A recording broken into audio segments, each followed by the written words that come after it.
Patay ang managsuon nga nag-edad og 6 ug 7 anyos human mahug ug nalumos sa gihimo nga septic tank sa Sitio Sayaw, Laray, Barangay San Roque sa Dakbayan sa Talisay. Sila si Mark Eman ug Nathaniel Llamedo, daling gitabang apan gideklarar nga patay human gida sa Tambalanan.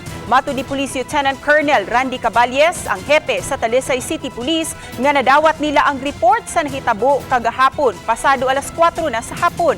Samtang matud sa mga kabanay nga pasado alas 11 pa sa buntag nahitabo ang insidente. Sa pakisusi sa kapulisan, giingong nagdula sa dakong kawanan ang magsuon kauban ang tulo nila ka mga igagaw.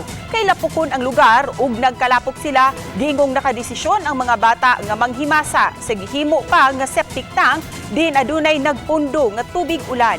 Suma pa nagkupot sila sa kable, apan nahulog ang duha kinsa parehong di kibaw mulangoy. Ang septic tank adunay gilawmod nga napo katiil. Gisubay karon sa kapulisan kung aduna bay tulubagon ang mga ginikanan ang nagpahimo ug ang naghimo mismo sa septic tank nga gibiyaan lang nga bukas. Based sa mga bata na natangsa nilang gitan motong na nahulog ito ang duha, wala na nila matabang.